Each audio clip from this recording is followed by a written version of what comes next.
Over the past few years, there's been a movement to change a bunch of city and state flags in the United States. And I have some thoughts about that. And they're probably going to be unpopular, and some people are going to hate me, but I feel like I need to say them. I need to say them. So anyway, with regard to the state flags, I want to talk about state flags first, and then later on I'll get into more general thoughts about state and city flag redesign. The states in particular, I take exception to the movement to redesign all these state flags. The deal is, in the United States, each state has a state flag, and about half the states have a complex motif or design in the middle of the flag. People often refer to that as a seal, although most of them are not actually technically seals. They are coats of arms or some other graphic or some other device. The state flags that have the coats of arms or the seals goes back to the 19th century. In the 19th century, the U.S. military had lots of units that were organized by state. So like you'd have, for example, the 1st Ohio Infantry Regiment or the 1st New Jersey Infantry Regiment, that kind of thing. And every regiment would receive two flags to use. One was called the national colors, and the other was called the regimental colors. The national colors were a U.S. flag, and then the regimental colors would be just a big blue flag. It would be Union blue. It would be the same shade of blue as the blue on the U.S. flag. And it would have the state coat of arms, and then it would have like the name of the regiment on it and stuff. So those were the flags that the state troops would carry when they went to war. And they are most famously associated with the Civil War, because of course that was by far the biggest war that the Americans fought in the 19th century. And they would carry these banners with them, and then they would write the names of the battles that they participated in the course of the war. They would put them on the flag as the war progressed. So that was that. They were just used for military purposes. But then at the end of the 19th century and beginning of the 20th century, there was a movement to adopt state flags. Now, some states had been using flags in kind of a casual, informal way prior to that time, but they weren't, most states did not have flags, did not use flags up until that like flag trend or flag fad of the turn of the 20th century. And when they were choosing to adopt new flags for themselves, the states that had participated in the Civil War on the northern side naturally turned to the design that was used by their regiments during the Civil War, because that was the flag that had actually represented their state in the past. It was the kind of a natural place for people to go at the time in 1900 or 1910 when they were thinking, what's a flag that would represent our state? That's what they would think of. They would think of, well, what was the flag that represented our troops in the Civil War, which at that time was still within living memory.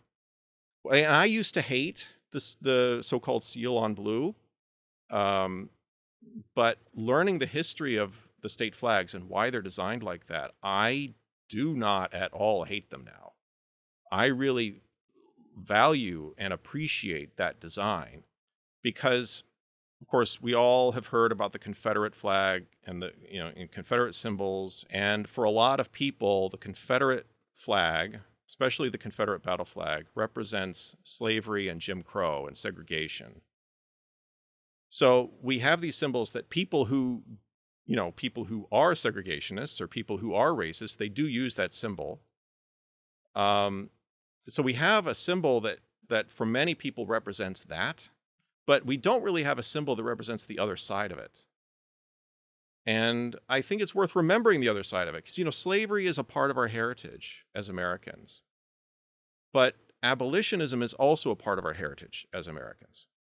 And Jim Crow and segregation are a part of our heritage, but so is civil rights. And we have symbols that can be used to represent slavery and Jim Crow. We also have symbols that can represent and do represent abolitionism and the advances in civil rights that happened after the Civil War. Thousands and thousands of men died under these flags fighting against the slaveocracy. And their sacrifices made possible the abolition of slavery and the legislation following the Civil War that at least attempted to improve the well-being of Black Americans. And because I appreciate the sacrifice they made, I appreciate the flags they fought under. I'm just saying, if you are going to embark on a program of redesigning your flag or exploring the possibility of redesigning your flag, this is an appeal specifically to any viewers who might be living in those states. If that's the case, please just consider the history of the current flag, because it does have one. Even though so many people, there's so much discourse out there of people, flag nerds, who say, oh, the state flags are so dumb and there's no reason why they should look like that. Don't listen to those voices. Learn about the history of your flag. Learn about, possibly, if you're interested, learn about the sacrifices that the men of your state made in the Civil War. But that's my biggest issue with the flag redesign movement. I've got other issues with them, and I'm going to come to that. I'm actually going to talk about several issues I have with the flag redesign movement. But my biggest issue with them is they really don't care about the historical context. They don't respect the history of the symbols that they're trying to discard. And I know that they think they do. I know they say they do. A lot of flag nerds do, at least believe that they care about the history of symbols, of flag symbols. But I think they're kind of selective about it sometimes. And I'm going to show you some examples of what I mean, because I'm going to look at CGP Grey's video about state flags and point out a couple places where he, was oblivious to and disregarded the historical significance of the design that he was criticizing. And then I'm going to look at Good Flag, Bad Flag, which is a pamphlet put out by the North American Vexillological Association, compiled by Ted Kaye. That is like the standard work that everyone uses who's involved in flag redesign. They all go according to that pamphlet. And that pamphlet also sometimes disregards the historical significance of the symbols that it criticizes. So let's start with CGP Grey. I'm going to call attention to 3 spots in his video. I mean, there's a lot in his video that I disagree with, but there are three spots in particular that I want to look at. First of all, when he talks about the Illinois flag. Last of the Eyes, Illinois. You've also gone with an eagle, but it is not very good. I'm sorry. And your backwards sovereignty on the scroll points for realism, I guess. But he was ignoring the fact that, or oblivious, probably just unaware, because he hadn't done the research. He was unaware that there's a reason why the word sovereignty is upside down on there. So let me tell you what happened. Right after the Civil War, the Illinois Secretary of State wanted to change the state motto. In the United States, every state has an official called the Secretary of State who has a variety of duties, but among them he's in charge of the state seal and the state coat of arms and stuff like that. Well, so the Illinois Secretary of State wanted to change the wording of the Illinois motto. The motto was State Sovereignty, National Union. And he wanted to flip it around to say National Union, State Sovereignty. And he wanted to do that because of the Civil War that had just happened. Because the secessionists had done the secession based on the theory that state sovereignty trumps national union. And his issue, Mr. Tyndale's issue, was that that's wrong. National union comes first. And so since he believed national union comes first, he wanted it to come first in the Illinois motto. The legislature said no and gave him specific instructions, make sure the seal says state sovereignty, national union in that order. So he did that. But when he designed the scroll, he deliberately made the scroll bend in such a way, and he made it so that sovereignty would appear upside down. And it was a way of diminishing the idea of state sovereignty. So it was a deliberate design choice. It was pointed. It was for a political reason. He had a philosophical reason for designing it that way. Then CGP Grey comes along, completely oblivious to the historical context, and makes a snarky remark about it. So anyway, that's Illinois. The next state I want to talk about what he talks about is the New Jersey state flag. And he objects to the color of the New Jersey state flag, which is buff.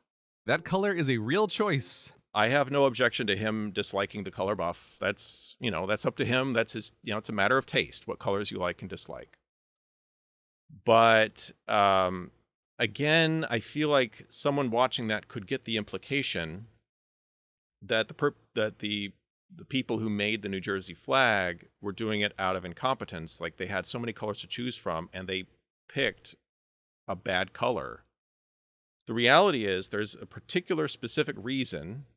There's a specific reason why New Jersey chose that color for their flag. And that was that during the Revolutionary War, General Washington wore, of course, a blue uniform. That's what all the officers in the American Army wore.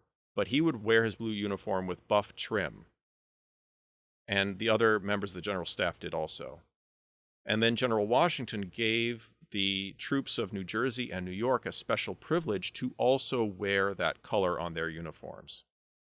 So in memory of that special favor shown by General Washington to the troops of New Jersey, the New Jerseyans chose the color buff for their flag. So seeing that color has historical significance. It recalls the Revolutionary War and the contributions New Jersey made to it.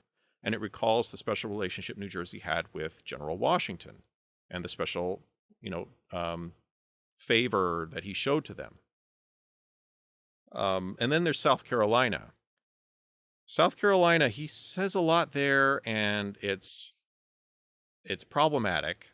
It's a bit disjointed, and I know you love the palmetto, but everyone thinks this is a palm tree. And it's weird because you have the angel oak, one of the most famous and beautiful trees in the world, which could make a much better design, and then there would be zero chance of people confusing you for California. But unlike California, you didn't write your name, so you pass. But this complicated plant in the center, it's just not as good as Miss Mississippi's. D tier. There's a lot here to unpack.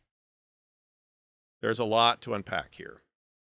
First of all, so the part of the flag he doesn't like is the palmetto. And which is fine. I mean, if you don't like the palmetto just because you don't like it because it's not your taste, that's fine. I don't have any argument with that. But he gives 3 reasons for saying the palmetto is a bad design. The first reason he gives is that palmettos are not palm trees, and if someone looks at the South Carolina flag and sees a palmetto, they might be confused and think it's actually a palm tree. Palmettos are palm trees. They're a kind of palm tree. So, genus Sable is literally a genus in the palm family. I don't know. The second point he makes against the palmetto is that it's not as good as angel oak. Now, the first time I saw his video, I did not know what angel oak is. I thought it was a species of oak. But it turns out it's not. It's actually a specific oak tree. It's an individual specimen of live oak that lives, I guess, how do you put that, is located near Charleston. I don't know. I think that's kind of weird. The palmetto tree has been the symbol of South Carolina for 250 years. Why would we replace that with angel oak?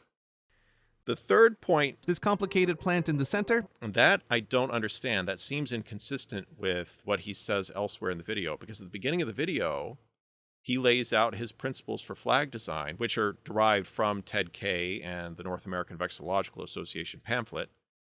But he slightly modifies them. So one of the principles that comes from Ted Kaye is keep the flag very simple, make it so that a child can draw the flag from memory. And I'll be talking more about that guideline later on in the video.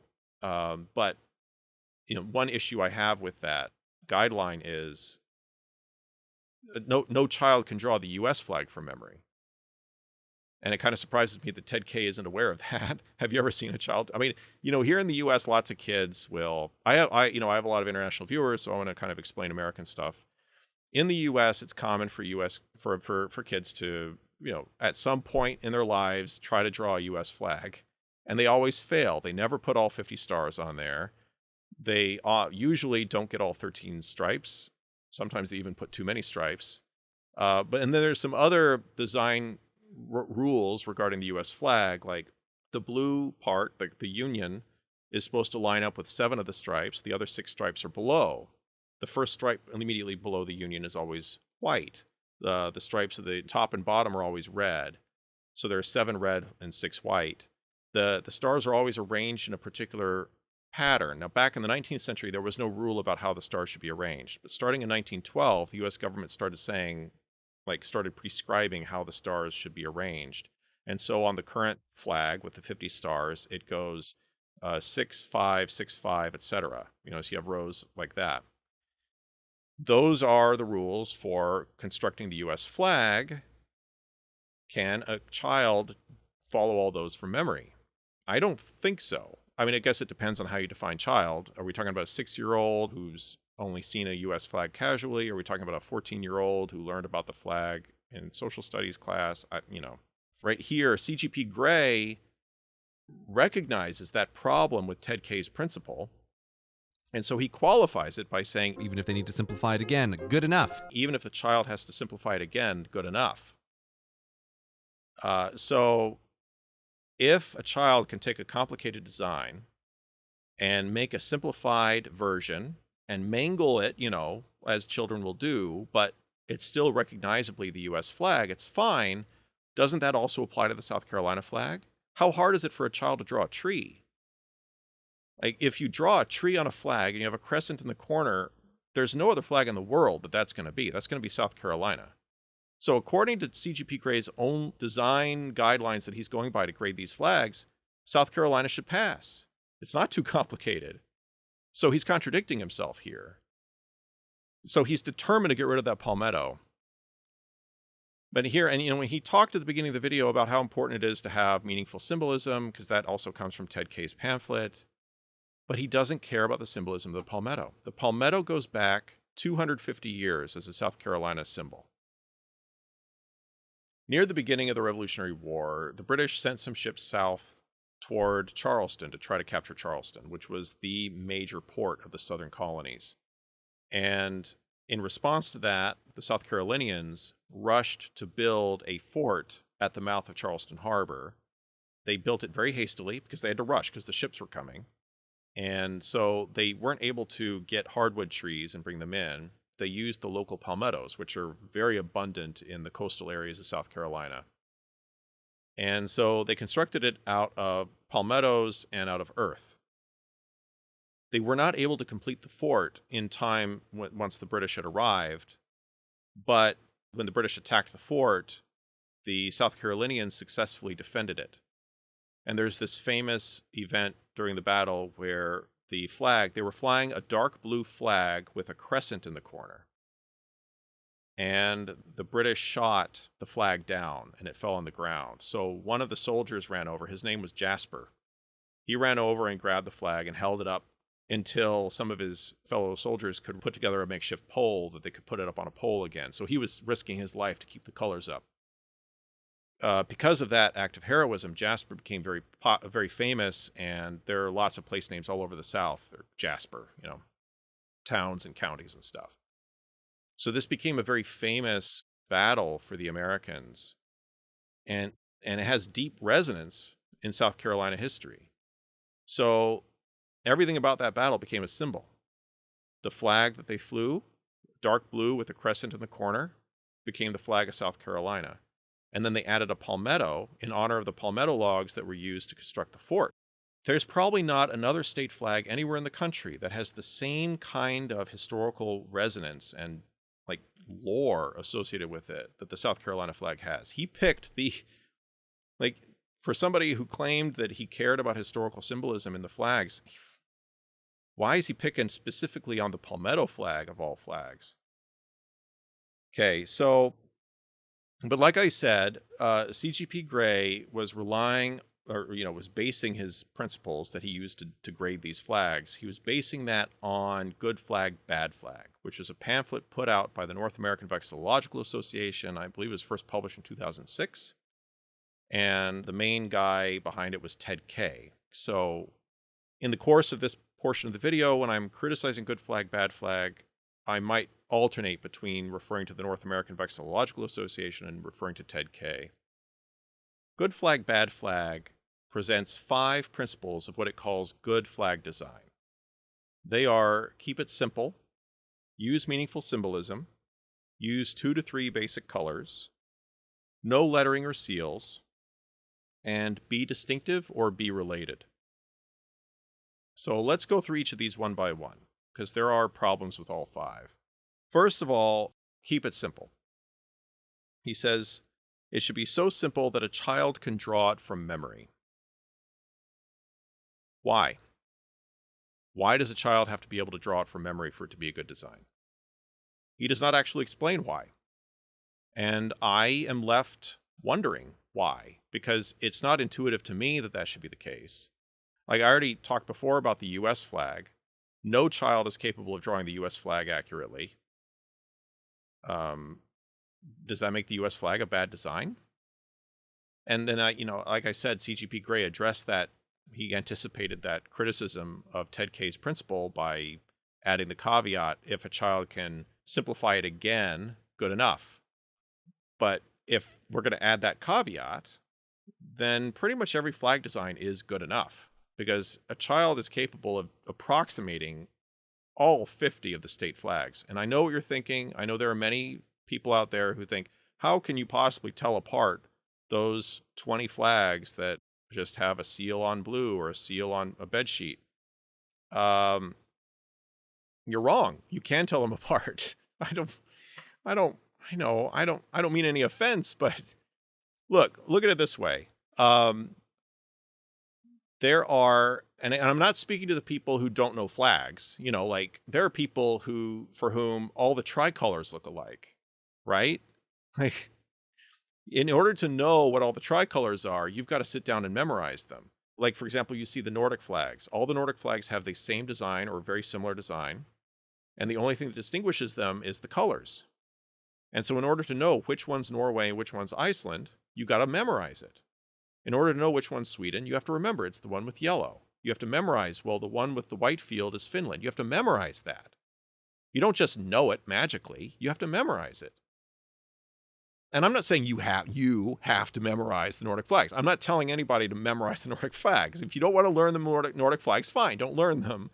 I don't care. That's not the point. The point is, if you're a flag nerd who can differentiate between the Nordic flags, who can differentiate the tricolors, who can differentiate the different Slavic flags, the different Arab flags, the different Pan-African flags, if you're capable of differentiating all those, why are you not also capable of differentiating the state flags? And don't tell me it's because they're more similar, because they aren't. They have very clear design differences, and you can tell at a glance which one is which. You can tell that the one with the white shield, that's Connecticut. You don't have to see any other details on the flag. If it has a white shield, it's Connecticut, you're done. You're done looking at it. You saw it in a split second, you immediately know it's Connecticut. If you see 2 horses supporting the shield, it's Pennsylvania. There's no other state that has 2 horses supporting the shield. If there's a moose and an elk, it's Michigan. In fact, you don't even have to be able to see the moose and the elk. If you see 2 cervids, 2 members of the deer family supporting the shield, then it's Michigan. No other flag does anything remotely similar to that. If you see a big white disc with a figure in the middle, it's Virginia. It's no other flag. No other flag does that design. It is not hard. You do have to learn them. Like if you want to be able to recognize different state flags and pick them out in a lineup, if you want to go online and take one of those state flag quizzes, you do have to memorize the flags. Obviously, that's true of any set of flags. You have to memorize them. But my point is, it is easy to memorize them. It is easy to see the differences, because you don't have to see every little difference. You don't have to see every little detail. You can see 1 or 2 features of the design, and you immediately know that's what it is. That's true of every single flag.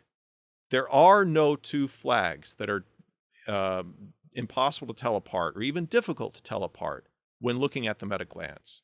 The only reason these flag snobs complain about the state flags all looking alike is because they have not bothered to learn the differences. They haven't actually taken 5 seconds to look at any of them. All right, anyway, when Ted Kaye is talking about the importance of simplicity in a flag, he gives two reasons for that. His first reason is that the flag has to be able to be recognized at a distance.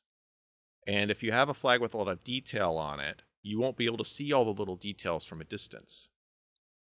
But that doesn't matter.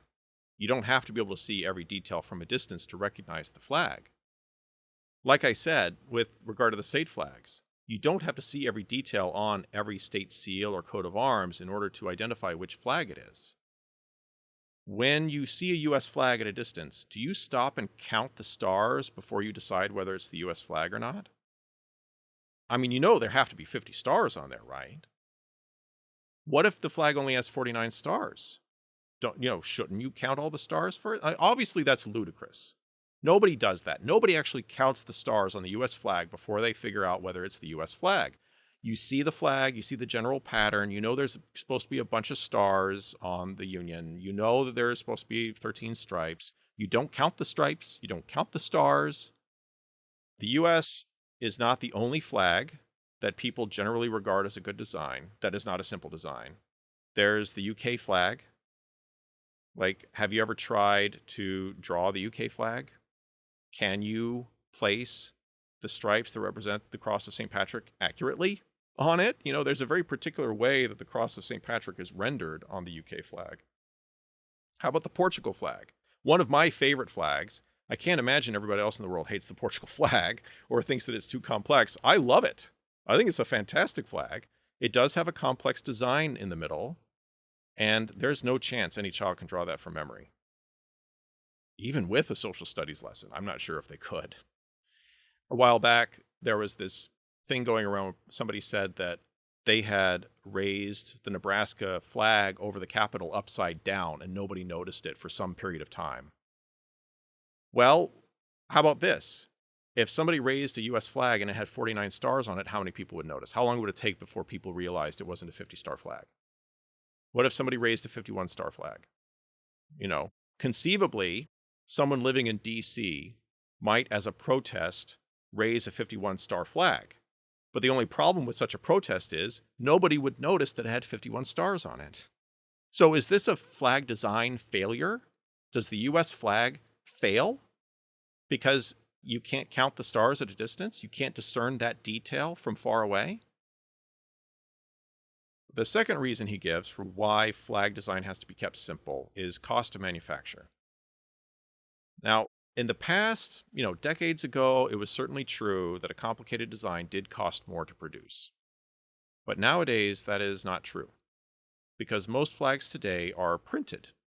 They use computers to print the design. They have a giant printer. It's just like what it sounds like. They feed the fabric through a giant printer and it prints the design onto there. Most flags that you buy are single-sided nylon. So they just run the nylon through and they print it on one side and it bleeds to the other side, and that's your flag. You can also get two-sided flags where they print the two sides separately and they put backing in between. So it's a 3-layer flag, and so that you have separate designs on both sides. That can cost a little bit more, but it won't cost enormously more. It won't be significantly greater expense, but most flags will be hard to find in anything other than single-sided nylon printed versions. You can get U.S. flags in different types of manufacture. There are a few flags where there's a lot of market demand for them, where it's easy to acquire, say, a nicer upscale version of a flag. But most flags you buy online, state flags, international flags, whatever, they're just going to be printed on nylon, single layer. But what that means is they all cost exactly the same. So, and you can go online right now and look it up. So this point in his pamphlet is just simply factually incorrect. So it needs to be removed from the pamphlet. They need to go in and edit the pamphlet and remove this reference to cost of manufacture because it's simply wrong. It's simply untrue. And imagine, because everybody who gets involved with flag design, these flag redesign movements, they always get a copy of this pamphlet and they always read it and they always follow these principles. And so imagine somebody following these principles, and they get to this part, and they don't know about flag manufacture, and they read, oh, a complicated design is going to cost more. And they're thinking about, okay, well, we need to be good stewards of taxpayer money, so let's make sure the design is really simple so that it costs less to produce. But that would be a conclusion based on wrong information, because it simply will not cost any different, no matter how simple or complex the design is. So they're being fed false information that's going to affect their choices for how they design the flag. The next thing that the pamphlet says is that it should ideally be reversible, or at least recognizable from either side. Well, reversible, that comes into play when you're purchasing single-sided flags. Because when you buy a single-sided flag, which, like I said, it's the most common way that flags are made, it's also the cheapest way, which is kind of why it's the most common way. You'll have the design on one side, and then when you look on the other side, it'll be a mirror image of that design. Like the Minnesota flag, you turn it to the other side, the image is reversed, but it doesn't matter. The star's on the other side of the flag, but it's still near the hoist, and everything looks normal. But if you have text on there, the text will read backwards like it's in a mirror. So I think that's the reason why he says it's ideally reversible, because then you don't have to worry about having a second layer on the other side to show the design on that side right way. So I guess that could be a design consideration if you're thinking about that.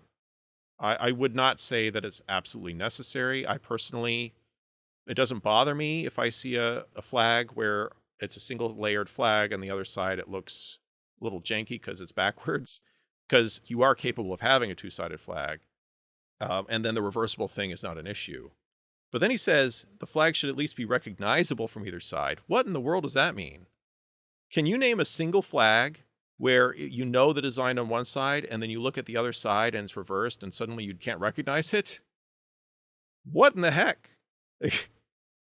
Like, you're looking at it, oh, yes, the flag of Texas. Oh, great. And then you look at the other side. Wait, what is that? I don't recognize that. Everything's backwards now. Everything's topsy-turvy. The star moved.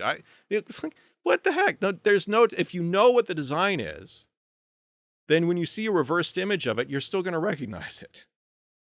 So why is that even in there?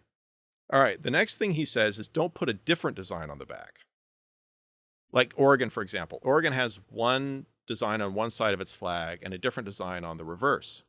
And so in that case, if you want like the full Oregon flag experience, you have to purchase a two-sided flag, which is, I haven't actually looked into it. I haven't shopped for Oregon flags, so I don't know how easy it is to source one of those. But if you go on Amazon and just buy a random Oregon flag, it's going to be a single-sided flag. You're not going to have the beaver on the back. So his point is, don't do that, because then, you'll make the flag more expensive. But I disagree with that. You're not making the flag more expensive. You're just making the cheap one not have the reverse image, which is like, who cares? Like, if you buy a cheap Oregon flag and you don't have the beaver on the reverse, is that really a loss? Like, I mean, I'm not saying the beaver's bad. I'm not saying that. I'm just saying, like, yeah, if you're going to cheap out on a single layer flag and it only has the obverse side, I mean, it's still recognizably the Oregon flag. You can still fly it and it still represents Oregon's. I don't really see what the big deal is that some people will own a flag that does not have the reverse image on it. I just don't see a problem. And then he talks about the Turkmenistan flag. And boy, do I have an issue with this. So he uses Turkmenistan as an example of what not to do with a flag design. He says, this very complicated rug contains 5 traditional patterns! ! Better to leave it off and keep the moon and stars. Okay, let's talk about this, because I don't like what he wrote there. Let's talk about the complicatedness. Why does he think it's too complicated? Well, he talked about how it would cost more to manufacture if you have a complicated design. In the case of the Turkmenistan flag, most people, if they buy the Turkmenistan flag, they're going to buy a printed flag. And so the cost of manufacture is not an issue. A printer can handle a complicated design just as easily as a simple design. Or if they want to get really fancy, they can print the carpet portion of the flag and then applique the crescent and the stars onto there. Applique is when you take each individual element of the design, cut it out of cloth, and then sew it on in place. Those are all options depending on how premium you want to get with your flag. So cost of manufacture is absolutely not an issue when it comes to the Turkmenistan flag. Perhaps his second issue would be that it's just hard to recognize at a distance, but that doesn't make any sense because, like, I mean, I can tell the Turkmenistan flag. I could not tell you how the rosettes are designed. I don't know, I don't know those designs. I could not replicate them, but I can spot it at a distance. That's all I need to know in order to be able to recognize the flag. And he's talking about removing that portion, the carpet portion of the flag, and just having the crescent and stars, but then you're making the flag less visually interesting. Why is that necessary? It's simply for the sake of simplicity, but there's no reason for the simplicity. It's just for the simplicity itself. He's just turned simplicity itself into a virtue. If somebody can explain to me why there's some intrinsic superiority of a simple design, where something like removing the carpet from the Turkmenistan flag makes it an objectively better design, please explain to me. He talks about cost of manufacture. He talks about recognition of the flag. Those are not issues. So what is the issue with the carpet? Why is it a problem? And then once again, like I've said before, this is a feature of the flag redesign movement. They don't care about the historical context of the designs that they're trying to delete. In the case of Turkmenistan, that carpet design has significance. Those rosettes represent the 5 major Turkmen tribal groups: the Teke, the Yomut, the Sarık, the Chowder, and the Arsari. And each of those designs is a traditional design used on the rugs made by the people of that tribe. Now, why are they using a carpet pattern on a flag? Well, if you're familiar with Central Asia, the answer is obvious. Because in Central Asian cultures, carpet making, carpet weaving was the medium of visual arts. Like, that was the visual arts medium, bar none. That was how they expressed themselves through visual arts. It was through carpets. They didn't paint because traditionally they were nomads. They aren't nomads now, but traditionally they were nomadic and they would move around across the steppe. They could not make paintings and carry the paintings around. They couldn't make murals. They made carpets. So this is so much a part of the traditional cultures of Central Asia, including the Turkmen. So why is he being so dismissive of this very rich and deep symbolism that is very relevant to Turkmen traditional culture? Why is he being like that? All right, so number 2 is use meaningful symbolism. And here I agree with him. I think you should use meaningful symbolism in a flag design. That kind of goes without saying. My issue is not with the principle itself, but the fact that Ted Kaye and other people in the flag redesign movement don't actually adhere to this principle. He writes, in choosing symbols, consider their history, cultural heritage, emotional value, branding, and usage. Assure they resonate with the people or institutions represented. Okay, well, that's Turkmenistan's flag, and he obviously didn't care.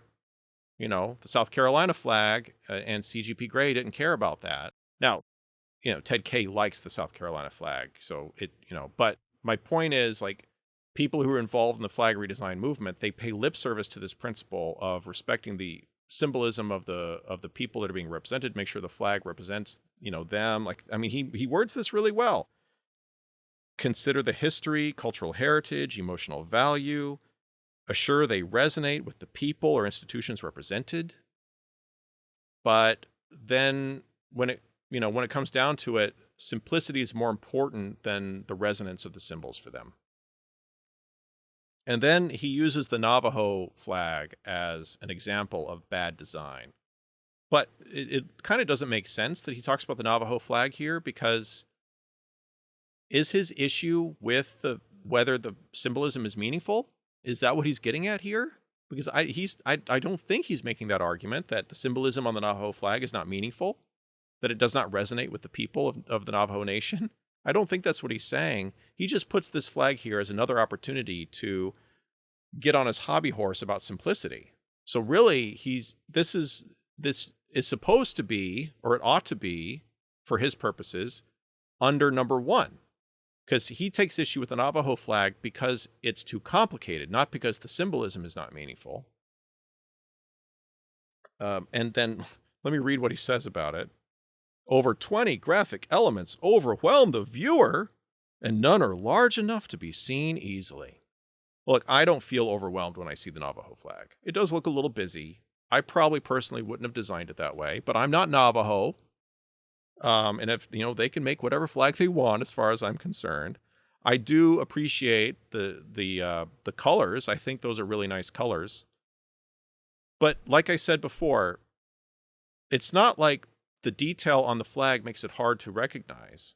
The Navajo flag is so unique that it's instantly recognizable. You don't have to know anything about the symbols represented on the flag to know it's the Navajo flag. Gosh, how many other flags have a rainbow, let alone anything else that's on the flag?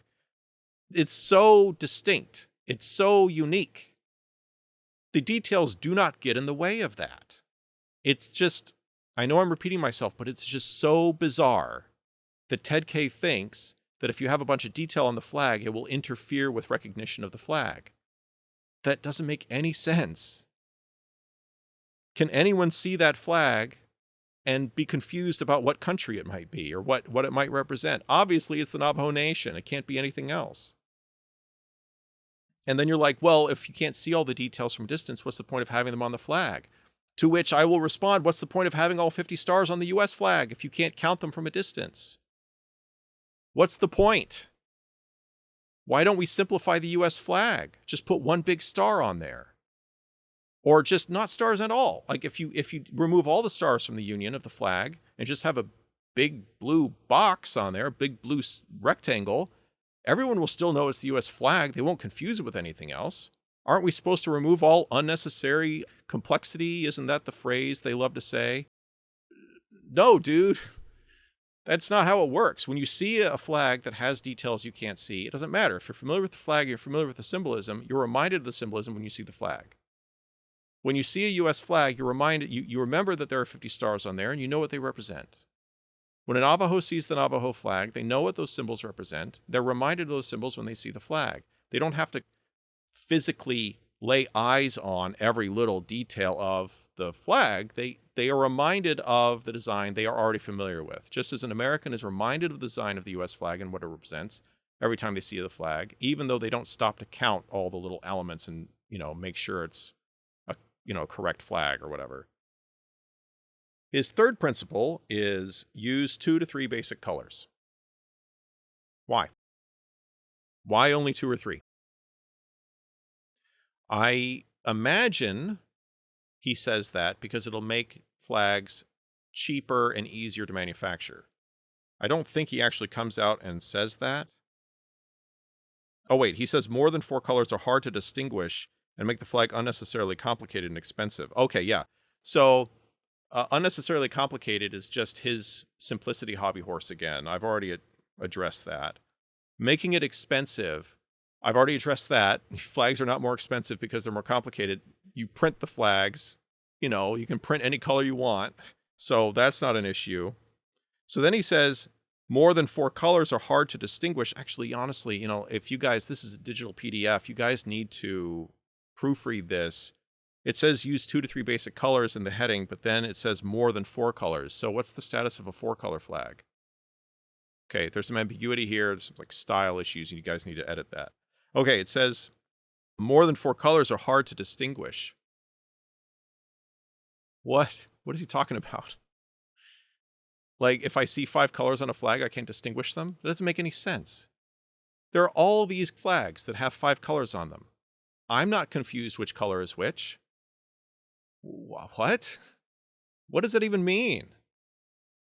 I guess, okay, so he uses the Virginia flag as an example of a bad flag. All right, so let's look at that.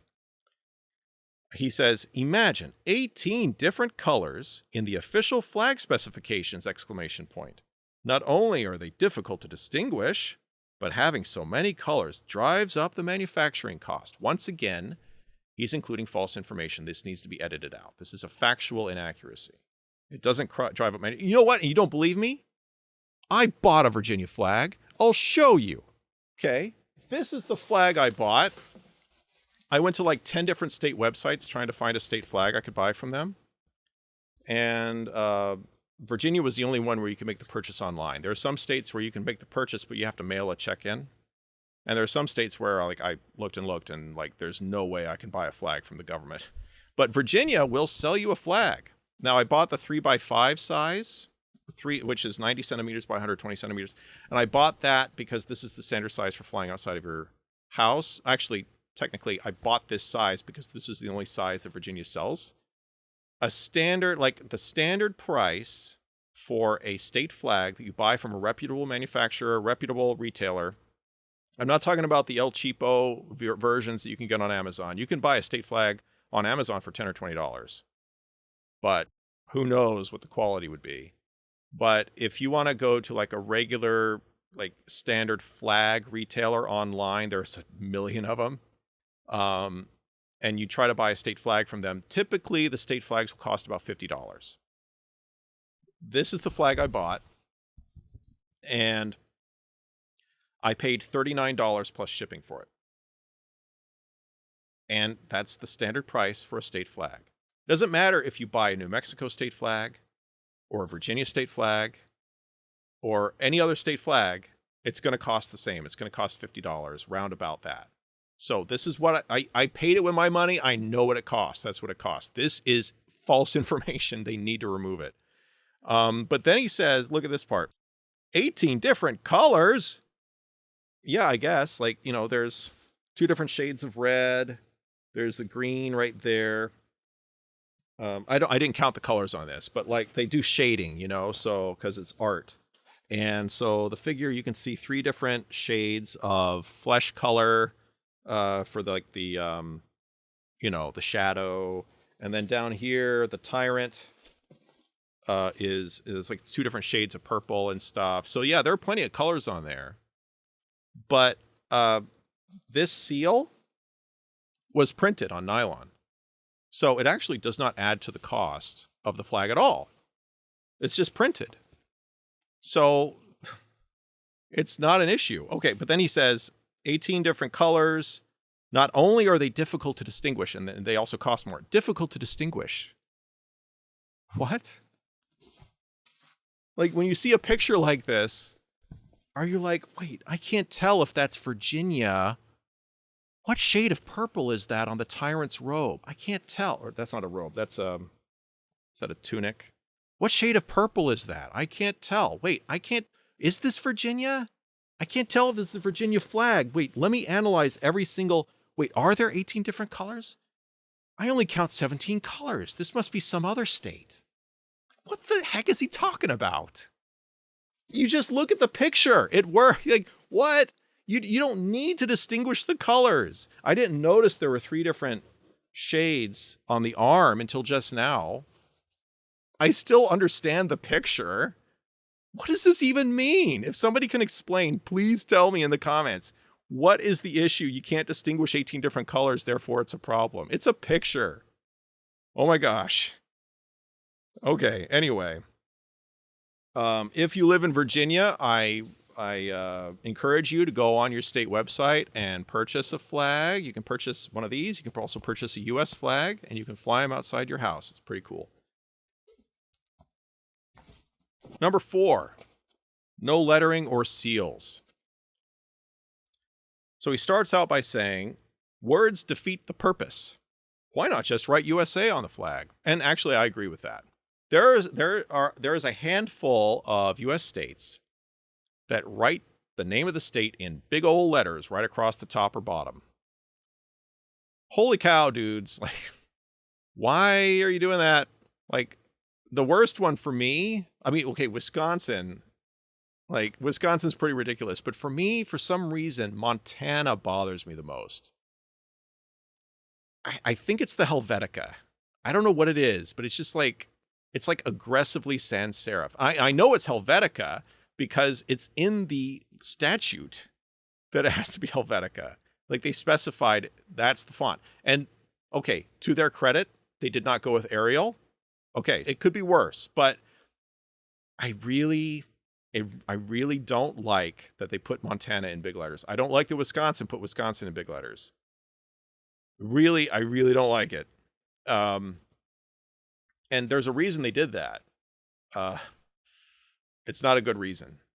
It's because in the case of Wisconsin and Montana, like originally the flags did not have any lettering on them. I mean, did not have like the name of the state in big letters. They originally designed with just the seal in the case of Montana, just the coat of arms in the case of Wisconsin. And then later on, at some point, they decided we should put the name of the state in big letters across there. Now, why would they do that? I think it's because they were doing the same thing that so many other people do, which is not noticing the differences between the state flags. But Montana's flag was, you could recognize the Montana flag without the word Montana on it. It's a round seal with a golden sky. It's very distinctive. Wisconsin has two guys on either side of a yellow shield. Those are, that's the part of the Wisconsin coat of arms that you can catch at a glance and recognize that it's Wisconsin. Obviously, there's a lot more detail on the Wisconsin flag than just that, but that's the part of the Wisconsin flag. If you're ever taking a quiz online, a state flag quiz, remember that. That's how you can tell Wisconsin and Montana. Another reason why people put the names of their state on their flag, well, there are a couple of cases. There's Arkansas and Indiana where the legislature did it. Like the designer designed the flag without the name on it. Then it went to the legislature, and the legislature said, this is a good design. You just need to add the name of the state on there. Now, is that because they're afraid that their state flag is going to be confused with anybody else's state flag? I don't think that's the case. Like Arkansas's flag is so unique. There's no way anybody could be like, I can't tell which state that is. If you're familiar with the Arkansas flag, it's unmistakable. You'll always be able to pick it out in a lineup. So what was their motivation for putting the word Arkansas on there? I don't know. I haven't done the research to find out what their motivation was. I suspect that it was, it might have been one of two things. Okay, so it might, and this would also pertain to Indiana. It might be because they didn't trust the symbol. Even though it was a very distinct symbol that would not be confused with any other state, the symbol was new. The flag was new, and no one was familiar with it. So they wanted to make sure that people would know when they saw that flag, oh, that is definitely the Arkansas flag. You don't want to expect people to have to learn your flag ahead of time. You want to just tell them up front. You want to make the flag self-explanatory. So that might have been the reason. The other reason, or possibly, would be that they just really like the idea of having the name of their state on the flag, because they think of the state's name as a thing that represents the state. I say that because it's not intuitive for me, but I know that, like, in the past, when there have been these flag reform movements, like especially before good flag, bad flag became popular, and before, like, this trend that's been going on over the past few years of people getting really into Ted Kaye's design principles. Back in the old days, back in the 2000s, when people would talk about redesigning a flag, there'd be people who would say, well, we have to have the name of the city on the flag. It's specific to city flag redesign. We have to have the name of the city on the flag. Obviously, that's something we have to have on the flag. That's because this is the flag of our city, and so we should have the name of it on there. And so in that case, that was just them they don't know much about flags. Obviously, they haven't really thought much about flags. They're not really familiar with international flags. And they didn't put two and two together that, like, you never see the word France plastered across a French flag. You never see the word China plastered across the flag of China. That's not a thing you do, And so if you don't do that with international flags, why would you do that for a city flag or a state flag? So I don't know which of those motivations was the one, but I suspect it's one of those. But I agree wholeheartedly. Like, you don't need the name of the state on your flag necessarily. Now, I would, there's an exception to that for me. If you use the name of the state in a way that it's part of the graphic design, then I have no problem with it. Like Kentucky. Kentucky has a little seal with two men shaking hands, and it says, "United we stand, divided we fall." And then, which, by the way, that's like a really cool design, especially nowadays with Americans so divided. Why wouldn't we want to have a state flag that says that? You know, like, it's actually a nice thing. Like, that's something to take pride in as if you're a Kentuckian. Fly your Kentucky state flag so you can show that that's how you feel. You know, but then underneath the seal, it's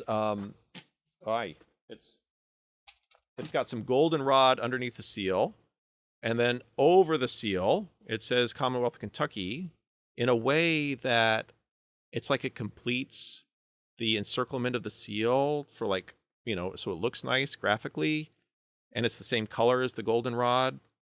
I find it a very attractive design.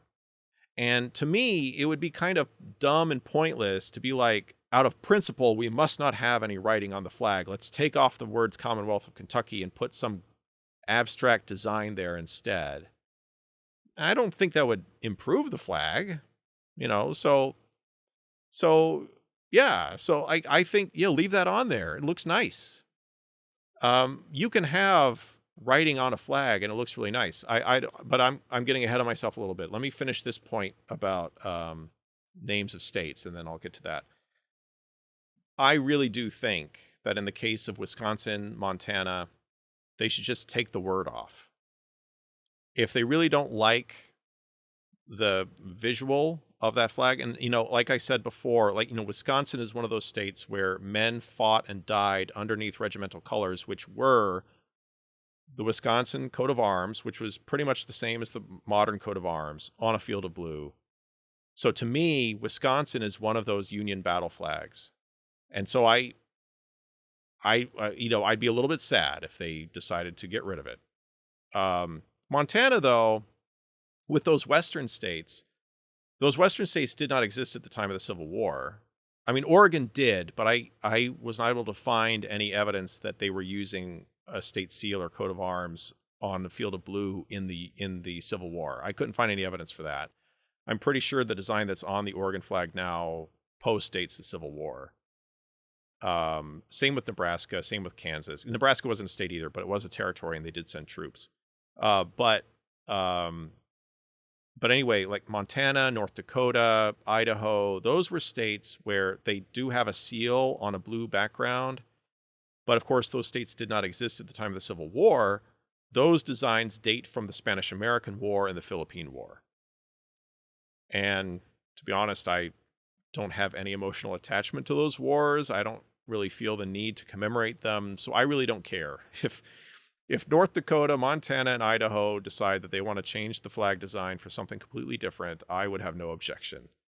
But anyway, yeah, so Montana, and then that's Montana and Wisconsin. I really think they should take the names off the flags. Okay, so, but on the subject of text on a flag, I don't think that all text is bad. Not all text is Montana plastering the name Montana across in big Helvetica letters. That's not all text. Sometimes you can have text on a flag and it's a good thing. Like the come and take it flag. So so Texas used to be part of Mexico, and there were a bunch of settlers from the United States that went and settled there. And then the Texian Revolution happened, where they fought for independence from Mexico. And at the very beginning of that, there was an incident at the town of Gonzales where they had a cannon on loan from the Mexican army. The Mexican army came to repossess the cannon, and the Anglo settlers refused to give it up. And so they made a makeshift flag that had a picture of a cannon on it, and they wrote the words "Come and take it," and then flew that over the cannon. Uh, that's text on a flag, but that is super cool. Like, whatever opinion you have about the Texians and the Texas Revolution, leaving that aside, just the flag itself and the spirit that was motivating that, kind of the attitude behind that flag, you lose that if you take the text off. It's the flag is diminished by removing the text from that flag. So I don't understand. It doesn't make sense to me to have a blanket policy that never ever do you have any bit of text on your flag whatsoever. I just don't get it. If you have that attitude, then you have to say the "Come and Take It" flag is a bad flag. But is it though? It's actually a cool flag. But there are a lot of states where they have text on the flag and it works. Like Rhode Island, they wrote "Hope" on their flag because hope is part of their coat of arms. Like, is that a problem? Does that actually make the flag a bad flag because it says hope on it? I don't think so. I think it's fine. And somebody be like, well, you can't read hope when you're looking at it. But again, you don't have to read the word hope to know that it's there. If you're a Rhode Islander and you know that your state flag and state seal say hope, then you know that word is on that flag. Every time you see the flag, you remember the word hope. I think a really excellent use of text on a flag is the flag of Iran. Regardless of, so I'm getting away from state flags now, but just to use an international example to illustrate what I mean. Regardless of how you feel about the Iranian regime, just talking about the flag itself and ignoring the politics behind it, just the flag itself and its design, it's a really amazing way of incorporating text into a flag in a really cool way. The flag of Iran has green, white, and red stripes. And then in the middle, there's this red design. Now, that red design is calligraphy. That's a word. It reads Allah, which means God in Arabic and Persian. There's an Aleph, Lam, and He, A-L-L-H, which spells Allah. And then along the borders of the stripes, the white design on the edge of the green and the red, that's also text. That's calligraphy. That's Kufic calligraphy that reads Allahu Akbar 11 times on top and 11 times below. That's just a very handsome design. And to me, like having an absolute prohibition of any text on a flag and saying anytime you have text on a flag whatsoever, it's automatically a terrible design, that would paint me into a corner where I would have to say the Iranian flag is a bad design. But I can't admit that. I can't bring myself to say that. Iran's flag is an excellent design. But let's look at his objections to having text on a flag. He says words defeat the purpose, but like I've demonstrated, it's not always about identifying what the flag is. Sometimes words are on there and the purpose is not to tell you what the flag represents. So, in that case, that's not an issue. But then he also says lettering is nearly impossible to read at a distance. But like I said before, that's not an issue because you don't have to be able to read the text in real time to know what it says. If you know what your flag is, it's just like my example with the stars on the US flag. You don't have to count the stars to know that there are 50 because you have prior knowledge. You're already familiar with the US flag. And likewise, if you're a Michigander, you don't have to be able to read the legend under the coat of arms to know what it says. In fact, it's in Latin. Probably wouldn't be able to know what it says anyway, even if you could read it off the flag. But if you take social studies in Michigan, hopefully you learn what it means. If you seek a pleasant peninsula, look around you. So if you already know that as a Michigander, you're familiar with the coat of arms and you're familiar with that motto, then when you see the state flag, you don't have to read the text. You know that the text is there, and then you're reminded that it says that. Because in your mind's eye, you can picture the coat of arms. It reminds you of the coat of arms, then you can picture it in your mind. It's just not an issue to be like, well, if there's text on the flag, nobody can read it, and therefore the text serves no purpose. That doesn't make any sense. Okay, hard to sew. That's not true. As I've said, with manufacturing processes, there's digital printing. There's also, he's speaking specifically about lettering. So digital printing fixes that because, like on the Virginia flag, there's lettering on there. It was printed. There's also, if you want to get fancy with your flag, there's embroidery. And that's where you make the little shapes with thread, like lots of little stitches of thread, making the illustrations. There are printers now that will embroider lettering or embroider any design. It's just like a printer, but it's printing with thread. So you give it any design and the computer will figure out how to do the threads to make the design embroidered. And it can do lettering. And what you do is it's hooked up to a computer. You give the computer fonts. You install fonts into your computer, special fonts for embroidery, and then you can make it. You can do whatever you want. You can print out an email with embroidery. You could. That's not an issue. It's a non-issue. He says it's hard to sew. It's not hard to sew. A computer sews it for you. It's not hard to sew. Again, this is a factual inaccuracy in the pamphlet that needs to be removed because this is simply not a technical limitation anymore. And then difficult to reduce to lapel pin size. This is basically the same issue as what if the flag is far away? If it's far away or if it's little tiny, that's the same issue, which is that it's small and therefore it's hard to see detail or impossible to see detail. And then his point seems to be if you're not going to retain all the detail when the flag is the size of a lapel pin, then what's the point of having that detail on the flag? And if you reduce the detail such that you can't even tell what flag it is, if you reduce it that size, then there's something wrong with the design. Now, regarding the second point, that's not an issue for state flags. I don't know if there are other flags around the world where that's an issue. But reducing a state flag to lapel pin size, you still retain a lot of the design, the basic broad brush pattern of the design that still makes the flag distinctive. So that's not an issue. You do lose lettering, though, as he notes here. You can't include the lettering. So if you have a little scroll or, a little thing at the bottom that has lettering on it, like a state motto, you won't have that reproduced on the lapel pin. But does that matter? This is the same point I made earlier about the U.S. flag and seeing the U.S. flag far away and not being able to discern the stars. It's the same with lapel pins. There are a lot of lapel pins where, there are lapel pins where you get all 50 stars and they are rendered as stars, but there are also lapel pins where the stars are reduced to dots, round little dots, or rounded off pentagons. There are some lapel pins where they don't even put all 50 stars on there. Now, do those pins fail? To put it more accurately, more in a more germane way, does the U.S. flag fail because some of the lapel pins aren't rendering the U.S. flag faithfully? I would say no. It doesn't matter if a lapel pin gets something a little bit wrong on the U.S. flag, simplifies the U.S. flag a little bit. The lapel pin in and of itself is not a canonical representation of a flag. It's not a flag. Lapel pin is not a flag.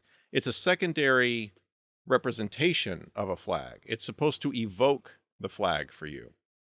And so the fact that a lapel pin of the U.S. flag might just have dots instead of stars, imagine making an argument based on that and saying, therefore, we should not have points on the stars on the flag. We should change the stars on the flag to circles to make it easier to render as a lapel pin. Why are we making the lapel pin as a format the thing that decides whether our flag design is acceptable or not? You're putting the cart before the horse. That's not, the lapel pin doesn't matter. The purpose, hold on. Why are we even talking about lapel pins anyway? Who wears flag lapel pins? Politicians wear them. Who cares if anybody can see the flag on a politician's lapel? Why is this even a thing? And when we're talking about state flags, it's just, I can't imagine anyone wearing a state flag lapel pin unless they are a state legislator. Which again, how is there going to be any confusion? Is any state legislator going to wear the state flag lapel pin of some other state? So what is the deal? Why Oh my gosh. Okay, sorry. All right, moving on. He says seals don't belong on flags. Now, I would echo what J.J. McCullough said. J.J. McCullough made a video about state flags, and I encourage you to go watch it if you haven't seen it already. Um, and he talks about how seals on flags are good, actually, and there's nothing wrong with them. And I agree with him. And he, it sounds like he went through a similar sort of evolution that I did, where he used to be snobby about state flags, the state flags that had seals and coats of arms on them, and he has since changed his mind. And I'm the same way. And I have no objection to putting a seal on a state flag or any other flag. You know, I don't see anything wrong with it. I've already addressed all of the reasons, so-called reasons, that the North American Vexillological Association put forward in this pamphlet against the idea of having seals on flags. I don't think I need to reiterate everything I said. I just don't find Ted Kaye's objections to seals on flags compelling. Maybe there's more to be said on the topic than what could have been contained in this little pamphlet. Maybe there are arguments against seals on flags that I'm just not aware of, but just judging based on what's presented in the pamphlet, I just don't think he makes a good case. It really seems to me that it comes down to a matter of taste. That's all. It's just an aesthetic thing. That's all it seems to be to me.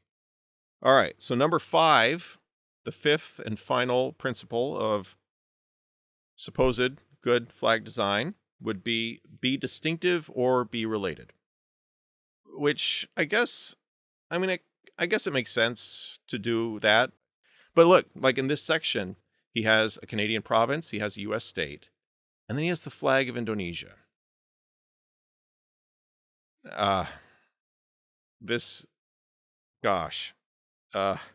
So what he says about the flag of Indonesia is that it is exactly the same as Monaco's, and that's the problem. He says Monaco had dibs on the red and white stripes. So Indonesia doesn't get to have that design. And okay, so Monaco adopted its design in 1881. Indonesia did not adopt a national flag until 1945. But is there a reason why Indonesia was not able to have a national flag prior to 1945? You see where I'm getting with this? Like, gosh, this seems a little bit like, yeah, Monaco was free to select a national flag in 1881 because they weren't being colonized. Like, it just seems a little bit, I know he doesn't mean anything by it. I know it's an innocent mistake, but it just seems a little bit like tone deaf or a little bit insensitive.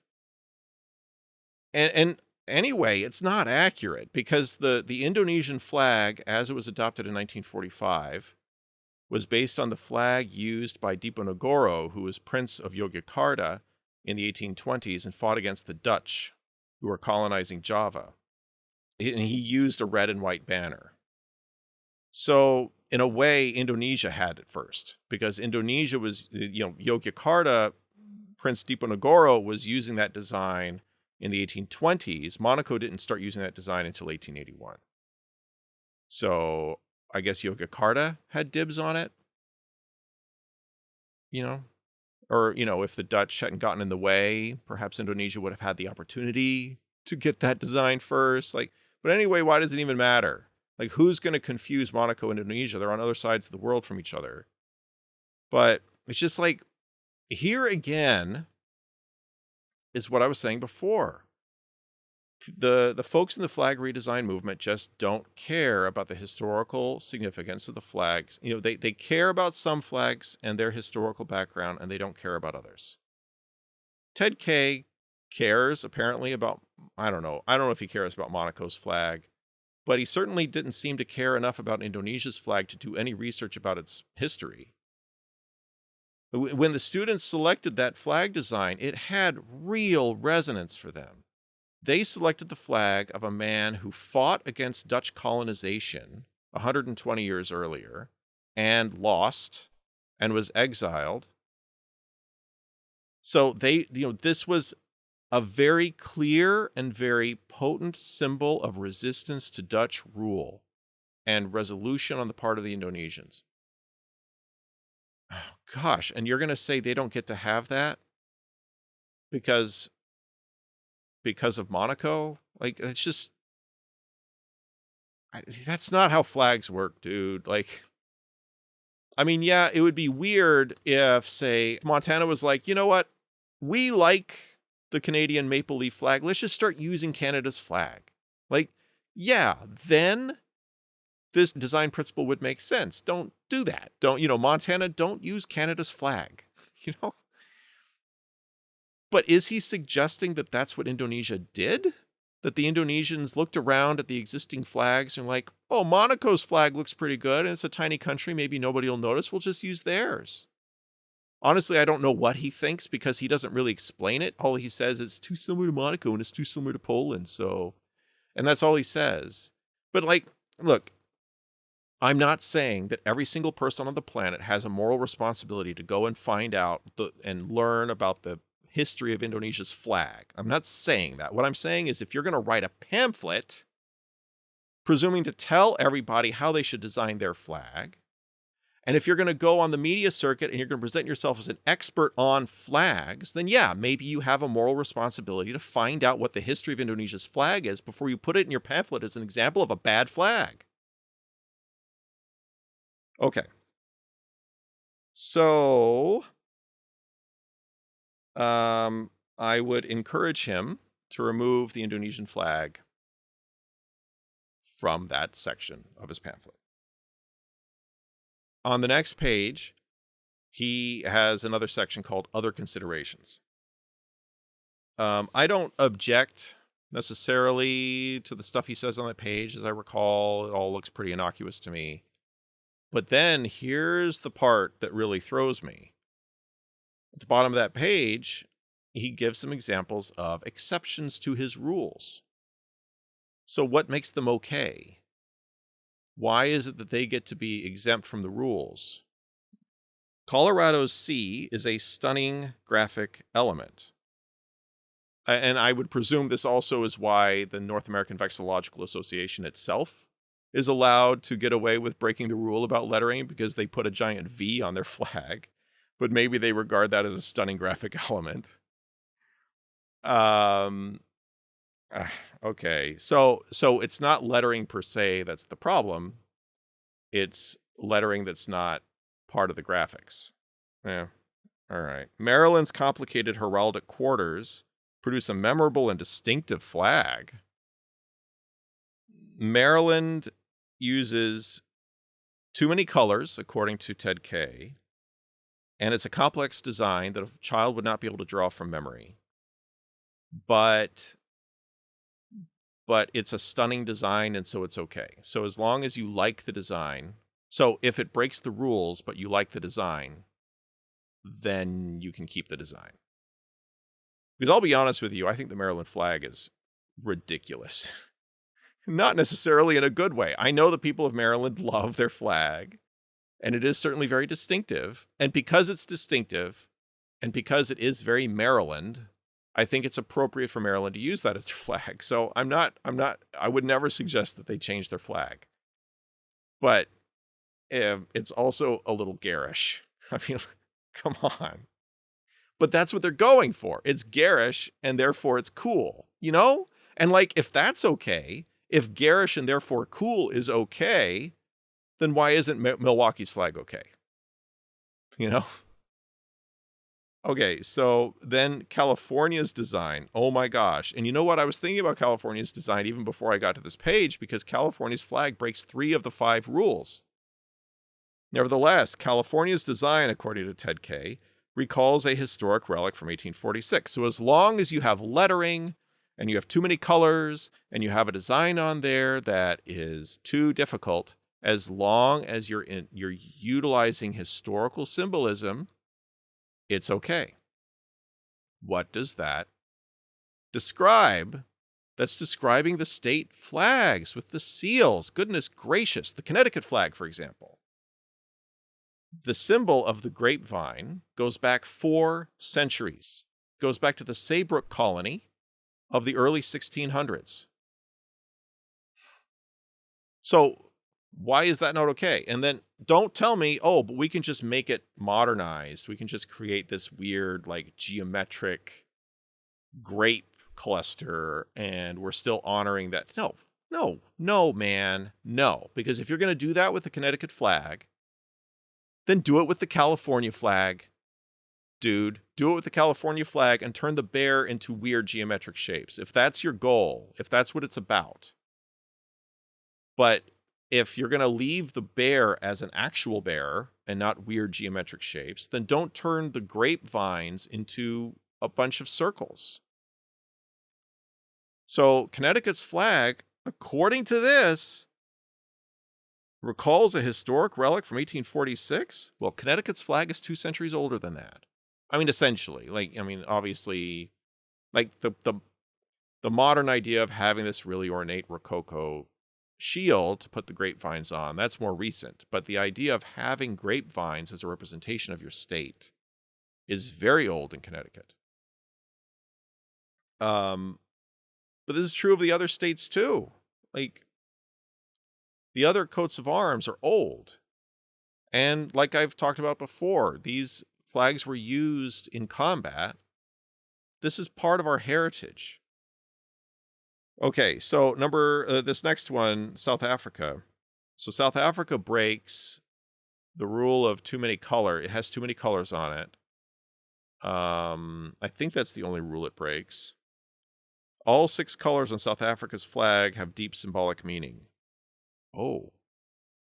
So it's okay to break the rule about colors if the colors have deep symbolic meaning. Oh, you mean kind of like this one? Like, all these state seals, you lose the symbolism if you make them not pictures anymore, you know? So, like, how do you, like, seriously, with this Virginia flag, how do you represent what this is without it being a picture? How do you take this and turn this into geometric shapes and simple shapes that a child can draw from memory, and still have it represent all the depth of meaning that's contained in the fact that this is virtus, the fact that this spear is pointed downward, the fact that this thing is sheathed and not held in a position of combat, the fact that this dude is dead, the fact that this crown is over here. How do you do all of that without it not being a picture of this thing? So anyway, where was I? Okay, so then we get to the last page, and he says, test yourself. Find the good designs and the bad designs. So now, if he had not given us exceptions to the rules, these 4 flags, Colorado, Maryland, California, and South Africa, if he had not put those exceptions there, then I could look at this test yourself page and I'd be able to tell which flags adhered to the 5 principles and which flags did not. I mean, I can still do that, but now I don't know when they're violating the principles, is it still okay? Like Brunei's flag breaks 3 of the 5 principles. It has too many colors. It has writing, and has a complex symbol in the middle, or a complex set of things in the middle, crescent and so on. So I would have said, well, this doesn't meet the principles. It's so therefore it's a quote bad flag. I consider the Brunei flag a great flag. And so then now I'm conflicted because I'm like, I like this design, but also it doesn't adhere to the principles. So what am I supposed to answer? I'm like trying to second guess myself. I'm like, well, Ted Kaye has told me that some of my aesthetic sensibilities are wrong. Even though I like the Brunei flag, I'm not supposed to like the Brunei flag. But wait, is this one of those exceptions where I'm allowed to like the Brunei flag because it has a striking design or whatever? Like, what does he say about, does it have a stunning graphic element? Like, does the graphic element in the middle of the Brunei flag count as a stunning graphic element? Is it as stunning, at least as stunning as the C on the Colorado flag? Uh, I don't know. So I don't know how, like, the test is hard. I don't know how to answer these questions. Some of them obviously are easy. Like, I can predict that Ted Kaye would hate the Georgia flag the way, the Georgia flag of this rendition of it, this version of it. I can predict that he would hate the old Pocatello flag. I assume he hates the Iowa flag. I personally love the Iowa flag. It breaks, I guess, I mean, it has lettering, and I guess the eagle counts as a complicated or difficult. I'm not even sure if the eagle counts as like for like would this like I think the eagle probably is not supposed to be there according to Ted Kaye. So I guess that breaks two of the rules. It's too complex because the eagle will be hard to render by a 6-year-old. So that's our standard, I guess. So no eagle, no lettering. So that's 2 strikes against the Iowa flag. But I've always liked the Iowa flag. So, like, do I get to count this as a stunning graphic element?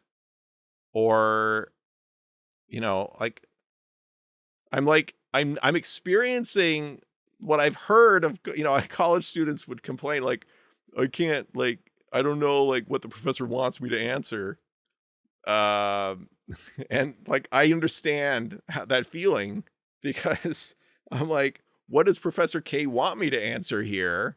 I would guess he hates Iowa's flag because he just generally hates state flags unless they act like, unless they behave according to 10K's rules. Like the Arizona flag, because it uses copper, which is a no-no. You're only supposed to use basic colors from the basic color set, and he gives you 6 colors you can choose from. He even said in that section, didn't he say in that section, more colors than that or different colors than that are not usually graphically necessary or something? So then would Ted Kaye say, well, the Arizona flag fails the rules. They didn't need to use copper in the star. They used 4 colors. They could have gone with 3 colors. I don't know. I don't know if they could have. I don't know how they would have done that. I guess they have to use 4 if they're going to keep that design. But would he have said they should have used a different color for the star? Would he say, well, they could have just made the star black and it would be just fine? And don't tell me the copper of the star matters because it's symbolic, because we've already established that Ted Kaye doesn't care. What he cares about is simplicity of design. That's what he cares about. He's willing to throw away the symbolism if he can achieve a simpler design. So, I mean, yeah, and on that point, would he say the rays are unnecessary? I don't know. Would he say, why not just have a star and a line, have a horizon and have blue and orange or something? Now you've simplified the design. It's still identifiably Arizona. Or is this a case where he would say, well, the copper star is a stunning graphic element or whatever? Oh, and then down at the bottom, there's the province of Luxembourg, I think that is, in Belgium, which I saw that and immediately thought, that is rad, but it's a complex design. So does it fail? I don't know. I don't know if it fails. I don't know if I'm supposed to like it. I just know I do like it. So that's what I'm left with. I don't know when the exceptions apply and when they don't. So then where am I with this? Where am I with these 5 principles? As far as I can tell, the 5 principles, they apply except when they don't apply. That seems to be what the rule is. So why have them? Like, why are they there? Like, I'm just at a loss. I'm at a loss about this entire thing, about this entire pamphlet. It's yeah. So anyway, I wonder if one reason a lot of people don't like the state flags is that the coats of arms and the seals that are on them represent an older aesthetic. They represent usually a 19th century aesthetic. Some of them are even older, some of them are newer.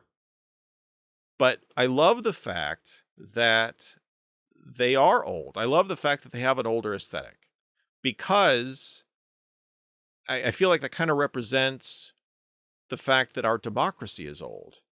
We usually, like, people will say, oh, the US is a really new country. It's not old like the European countries. It's so new and the buildings are so new. And if you find a building that's 100 years old, that's considered old here, blah, blah, blah. Yeah, that's true. But our constitutional system, our system of government, is older than almost any other system of government in the world. It's true that if you go to Europe, there are lots of old buildings and so on, but the governments of those countries in Europe are new. The Spanish political system dates from the 20th century. The French political system is a 20th century system. The Italian political system is from the 20th century, and so on and so on and so on. Country after country after country, their political system dates from the 20th century, or sometimes from the 19th century. Our political system dates from the 18th century, and it's still around. And that's something to be proud of. The fact that our system is old, the fact that we've been around so long, and that we haven't had upheavals in our government and new systems of government set up every so often. We've managed to keep the same system of government in operation continuously for 250 years, which was something, 235 years, I guess. Something that people at the time weren't sure would happen. But Americans managed to pull it off. And having those old designs, our old coats of arms and our old seals is a reminder of the venerability of our political system. And that's something to be proud of. That's something to celebrate and take pride in. And, let's put those symbols on display. Let's put them out there and show that this is who we are. We are a people who last. We are a people we are a democratic people, but despite all the predictions from the 18th century that democracies can't last, our democracy lasted. And here's proof. We have government symbols that go back 200 years. Anyway, I don't know if anyone else is going to feel that way, but that's how I feel about it. So I would just appeal to people that I'm not, again, like I said before, I'm not saying that you ought to keep the state flag necessarily. If the people of your state really want to change your state flag, that's fine. That's fine. I'm just saying, if you live in a state that has one of these flags, one of these Union battle flags, so to speak, just don't be in such a rush to change your flag. Tap the brakes a little bit, slow down, do some consideration. Is the new design really good enough to replace the design we have? Are we sure we want to get rid of the old design? Let's just think about it a little bit. Think about what the old design represents. Think about the heritage there and weigh that in the consideration of whether to change the flag or not. That's all. Okay, well, thanks for watching. I'll just stop here. But yeah, so I'm sure that a lot of people are going to have some things to say. Kind of bracing myself for that. But I guess we'll see what happens. Have a good one.